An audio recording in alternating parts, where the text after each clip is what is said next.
Deliberate Leaders. I am Allison Dunn, your host, executive coach, and founder of the Deliberate Leaders podcast, dedicated to helping leaders build strong, thriving businesses. Each episode, we feature inspiring interviews to help you on your leadership journey.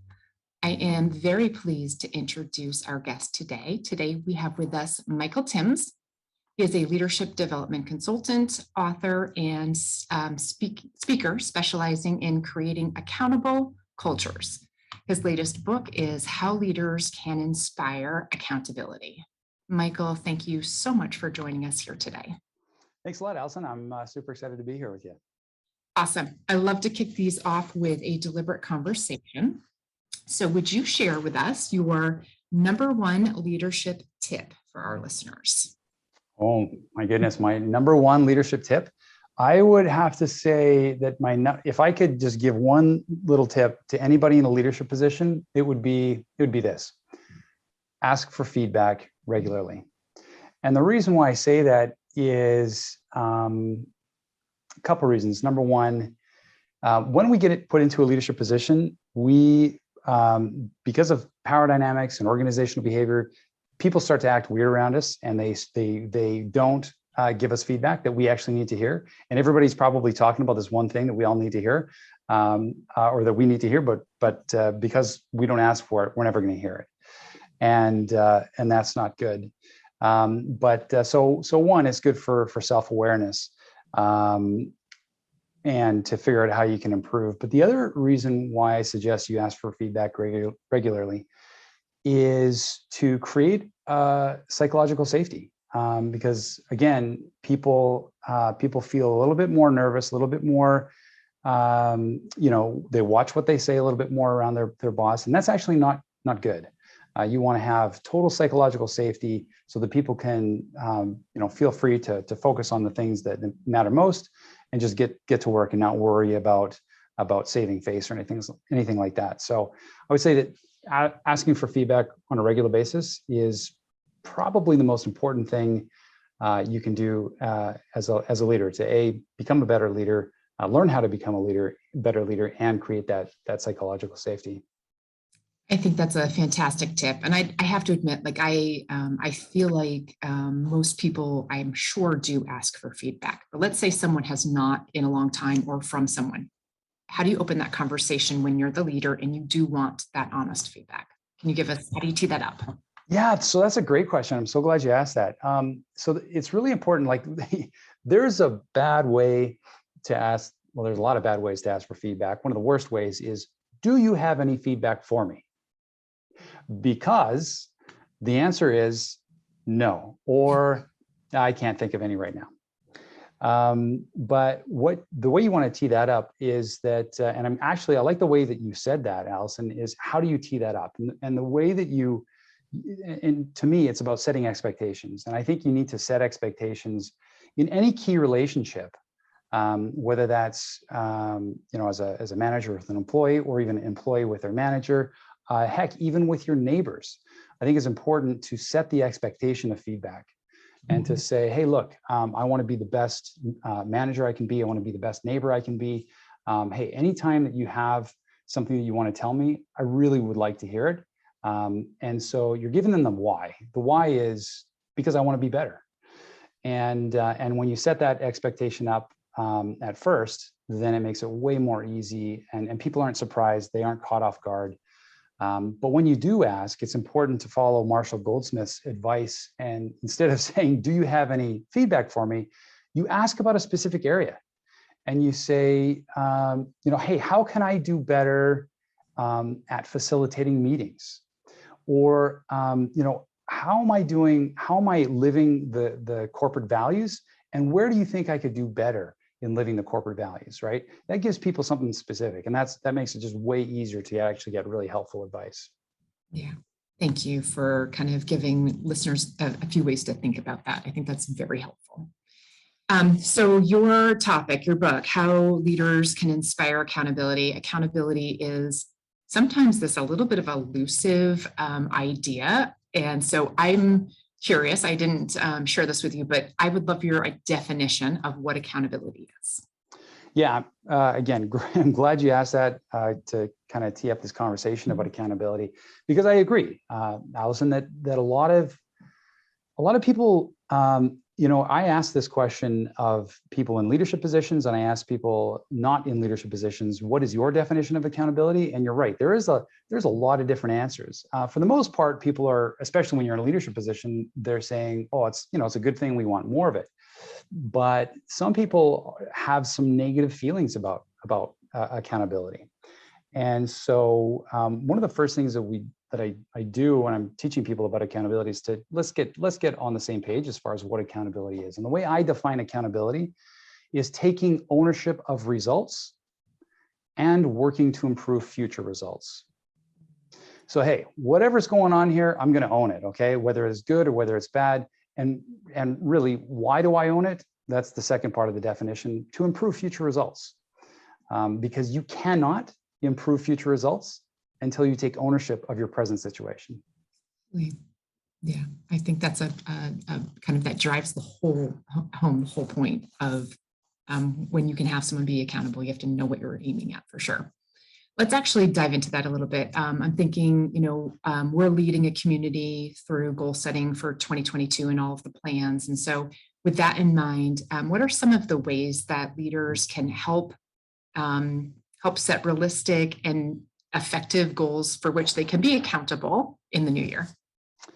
Yeah, I think that like my specialty isn't really goal setting, but one of the key ways, one of the key components or ingredients of creating accountability is to assess how did things go and what can we do to improve future results. And I think really the way to set up goal setting, and actually the way that I would conduct a performance review that's not the time to actually give feedback. The time to give feedback is in the past, okay? It's over. When you're at the year-end review, what you should be doing is talking about past successes, lessons learned, and what we can do to change the future to make it a little bit better. And so the way that I would conduct that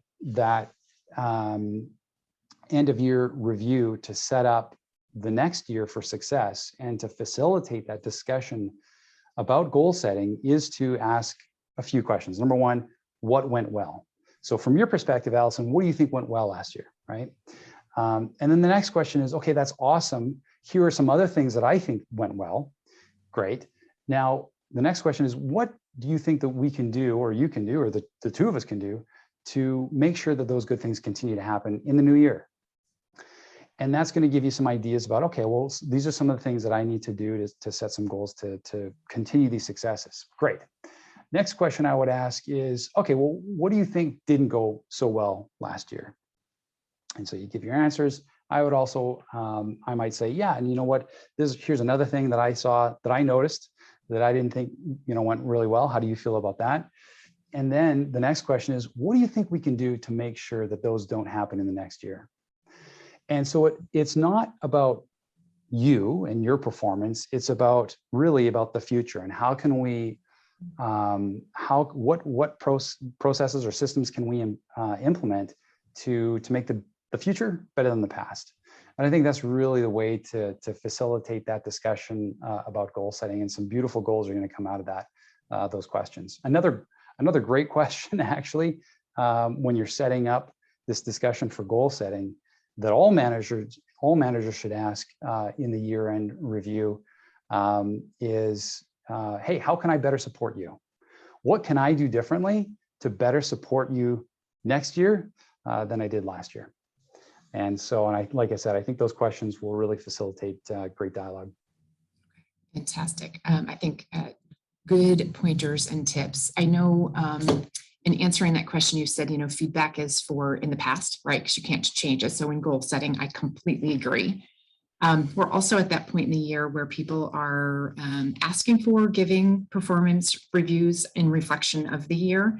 Can you give leaders tips on how to give a performance feedback, especially in a remote work setting for our remote workers? Yeah, so my number one tip for remote remote workers and managers. I mean, my assistant has been working with me for the last 4 years. She's been remote. She works in a different city, and to a certain extent, I kind of, because I know the world is like, oh my gosh, how do I manage remote workers? And there's tons of articles and tons of advice out there. We're not having that problem because we've been remote this whole time.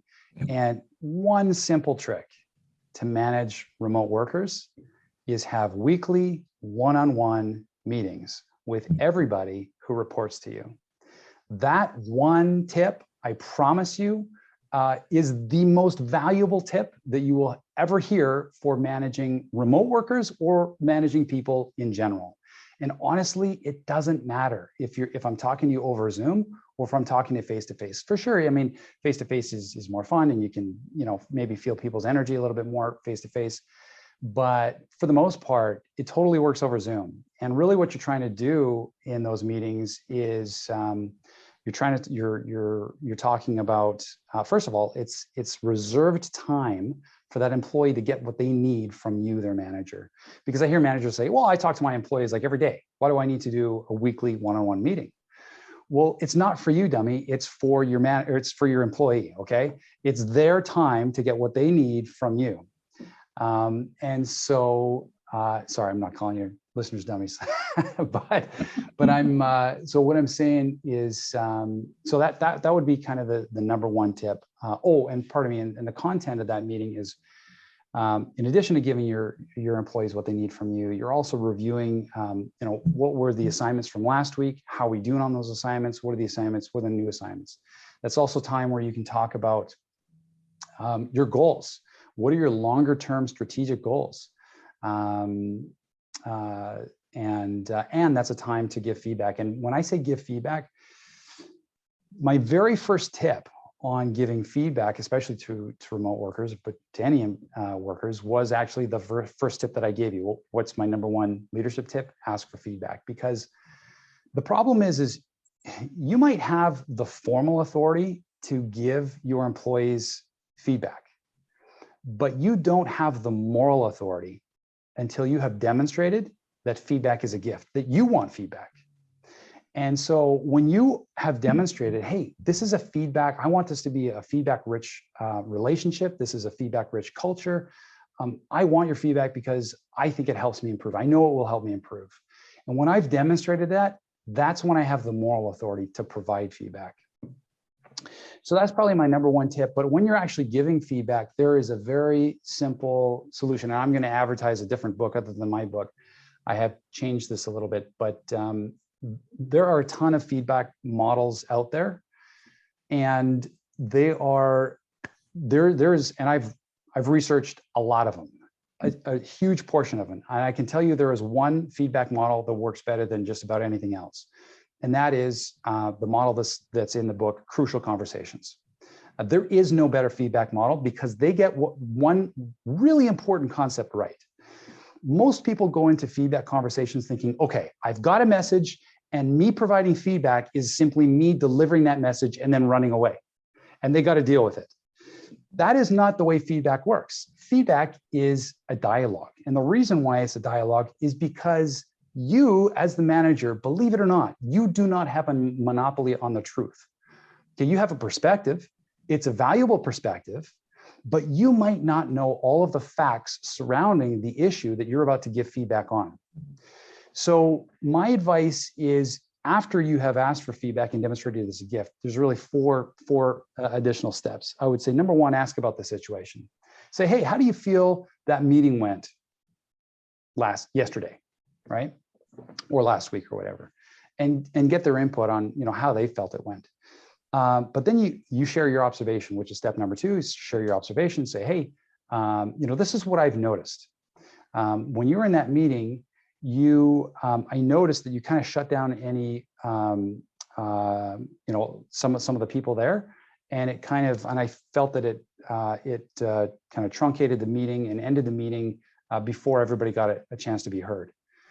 But then the next step is really important, and that is to ask for their perspective and to say, that's what I noticed. Am I missing anything? Or was there any other reason, why you might have done that? and then give them an opportunity to explain. But then the fourth step is simply to say, hey, let's come to some sort of agreement about how do we move forward from this? How do we make sure that good things happen, more good things happen and fewer bad things happen? But that's really the point, is that when you're giving feedback, you have to come in recognizing you do not have all the facts. And you need to come into it as an investigator saying, I have a perspective. This is what I've noticed. Is that what you've noticed as well? Or am I missing anything here? And you avoid looking foolish when they tell you something that is like, oh, I totally didn't know that. And it totally explains what you're talking about, right? So, but if you come in there guns ablaze and I got some feedback I'm going to give you, then you're in for a tough conversation that's not going to go very well. Sure. Michael, I really appreciate that. I think I get the benefit of asking leaders to reflect on how certain things went, and they do. We make a lot of assumptions about what they think has gone on, and I'm like, it's really important that you ask them, right? How did they think it went? Because I'm sometimes the intermediary, and I'm just like, that's a really great question for that person, like to find out how they thought it went too. You may have thought it was terrible, but there could be a really good reason, or it was, off key or off putting, or it shut people down, or whatever may have happened, right? So I love that. I think that's like gold today. So thank you. Like a huge. Glad you enjoyed it. Yeah. So I think that is something that you have to build in as a habit, as a leader, to kind of go into everything a little bit more curious than assuming that you kind of like already know the answer to something. Bingo. What are some of the other habits that not only make better leaders, but it also inspires everyone to take more ownership for their work? What tips do you have on that, or habits? Yeah, so I mean, the book that I wrote, How Leaders Can Inspire Accountability, is really is a book about 3 really powerful habits that, number one, make you a better leader, but also have this kind of magical effect in that it really inspires other people to want to take more accountability as well when you demonstrate these habits as a leader. And I call these habits the 3 habits of personal accountability. When I am explaining accountability, when I'm speaking about accountability to executive teams or in any setting, a lot of times when we think about accountability, we're usually thinking about how do we make that person more accountable, right? And I do a little funny experiment when I'm speaking, especially to executive teams, to CEO groups. I'll ask them, hey, you know what? There's 3 different kind of domains, ways that you can influence accountability within an organization. You can influence it based on your own example. You can influence accountability by how you hold other people accountable, and you can influence accountability from an organization's standpoint by putting in place certain conditions. What would you like to learn about? Well, that's a trick. In the way I phrase it is, if you had the choice about what to learn about over the next hour or so, what would you like to learn? And they always, I'm going to put it this way. They never say, I would like to learn how to be a better example of accountability myself. Never. And I've asked that question. That's not surprising. Over 50, it's got to be close to 100 CEO groups with 15 CEOs, so it's like we're over 1,000 CEOs I've asked that question to. And they never say, I want to learn how to be a better example. But the irony is, that is the most impactful way to influence accountability within your organization. That's the most impactful way that you can get other people to take more accountability. And here's why. Here are the 3 habits. They are mind-blowingly simple, but all 3 of them go completely the opposite of what we are actually naturally wired to do. So the 3 habits of personal accountability are this. Habit number 1, don't blame. Why? Because blame kills accountability. It kills accountability in you, and it kills accountability in everybody else. It kills accountability in you because when you're blaming other people or circumstances for your problems, you can't influence the outcome. If it's somebody else is causing your problems, you have no control over that person. Well, you're just going to be hooped for the rest of your life, right? But as soon as you start to not blame and take ownership for problems, that's when you have some measure of control. But it kills accountability in others because nobody is going to take accountability if they think they're going to be blamed for it. Right. And that's the key thing. That is the number one piece of advice I have for if you're in a management position or leadership position, you want other people to take more accountability, stop blaming them when things go wrong. Because the more you blame them, the less likely they will be to say, you know what, that was my bad. They just won't do it. They'll be like, it was his bad. He did it, or the dog ate my homework, right? That's what you're going to get.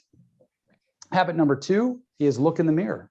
And look in the mirror is saying, how did I contribute to this problem? Now, usually our brains are wired to say, one person or this one thing has caused my problems. The reality is a lot of things combined to cause your problems. And often you're part of it. Often you've done something or not done something that's contributed to your problems. That would be habit number 2. And so the way you do that is you say, anytime you encounter a problem, number 1, don't blame. Number 2, ask this question: how may I have contributed to this problem? And when you actually ask that question and get an answer, acknowledge it and say, you know what, folks, this is how I think I've contributed to the problem. And you know what's going to magically happen? I know this is going to blow your mind, but it happens. When you say, this is how I think I contributed to the problem, other people start to go, no, it wasn't just your fault. This is how I think I contributed to the problem, which is precisely the behavior that we want to see in other people. Habit number 3 is engineer the solution, which means stop trying to fix people, focus on fixing the processes, and look for systems solutions. And that's really, when you take a look at people who really own the results, who are really accountable people, you will see those 3 habits being demonstrated. They don't blame, they acknowledge how they have contributed to the problem, and they don't try to, train human fallibility out of human beings. They say, how can we make this process better so that we don't make these mistakes again? There you go. Awesome habit tips. Thank you. Do you find that, do you feel as though the leader needs to come up with the solution fix, or can it be groupthink around that? Yeah, you know what? That's a fantastic point. And really the key to habit number 3, which is engineer the solution, is to ask the question, where did the process break down? So you're not the one, thanks for pointing that out. I'm glad you pointed that out. No, the leader is not the one. The person in the management position usually should not be the one fixing the problems, right? Or solving the problems. They're the ones who are asking the question and engaging everybody's frontal cortex instead of triggering their amygdala by saying, who's to blame? Who's at fault here, right? Oh, the who question, it always conjures up blame instantaneously, or why. The why is also a good blame question to start with as well. For sure.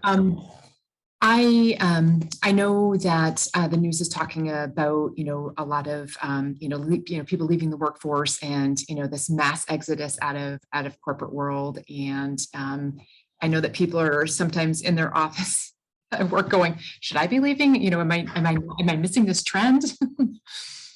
So my next question hopefully helps bring this out for a question, but how can you tell if your leadership is failing you? If I am a leader, how can I tell that I'm a bad leader? Mm-hmm. Or let's say you are a leader and you're in the organization, but you're still looking to leadership. And how can you tell if they're failing you? And that's if they're failing. Yeah.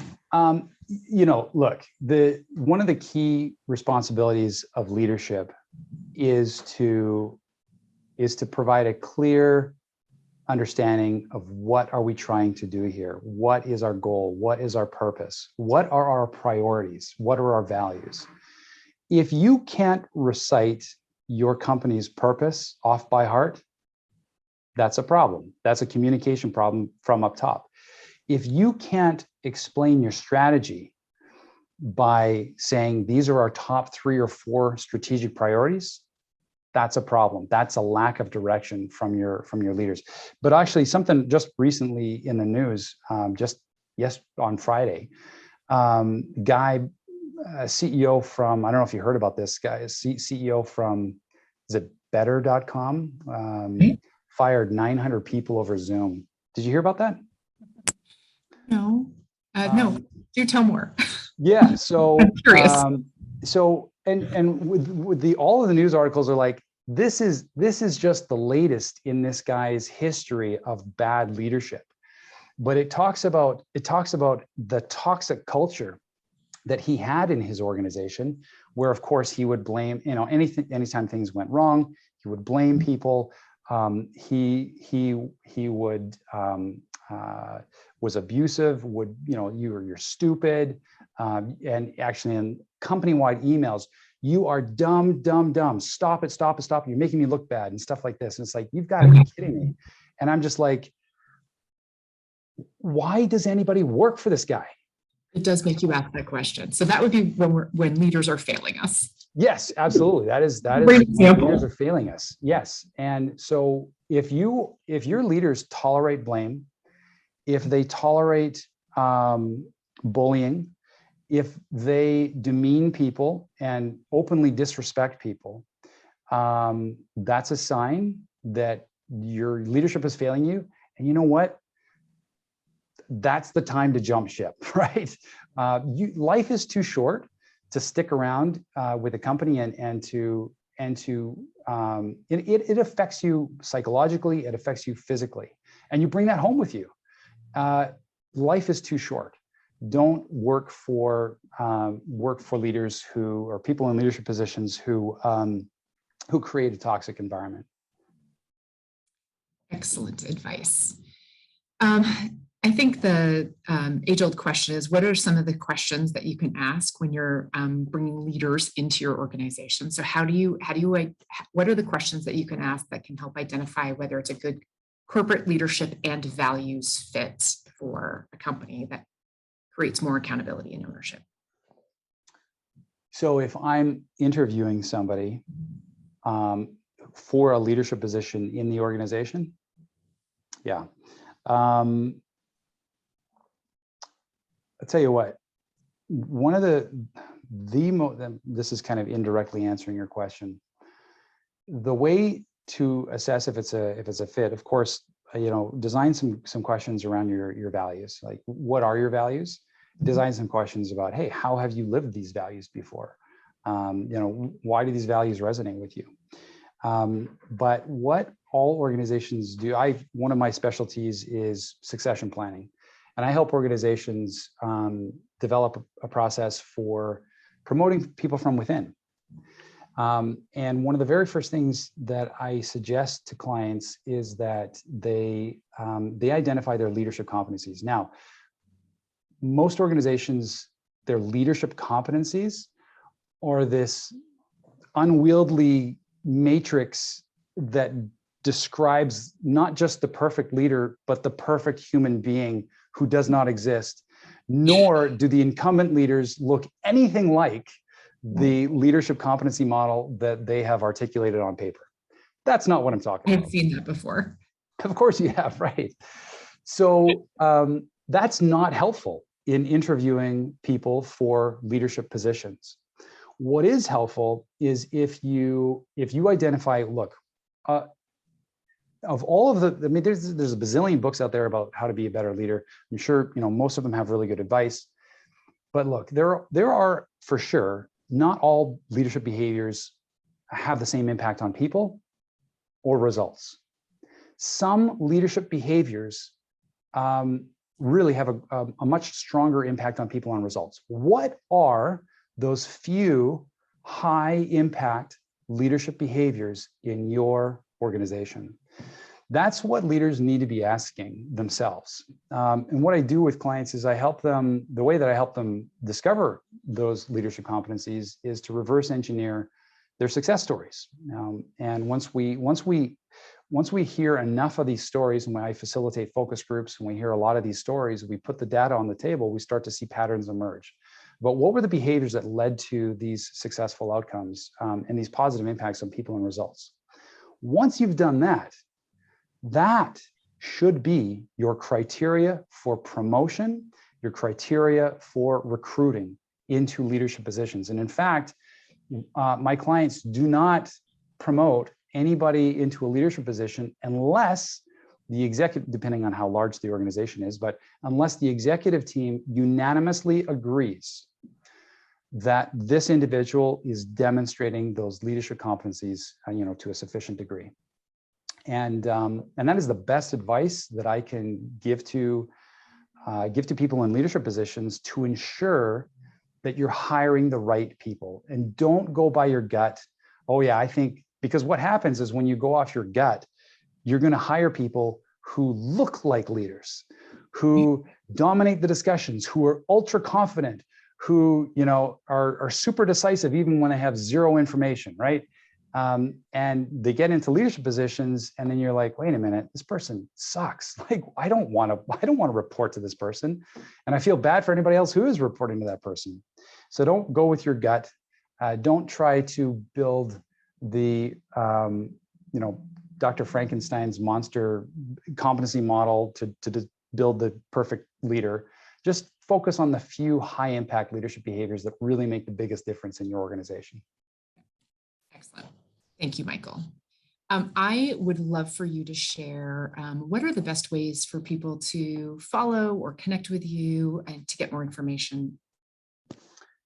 So my website is availleadership.com. That's AVAIL, as in make full use of the leadership that you've been given. But another thing is, so here's my book, How Leaders Can Inspire Accountability.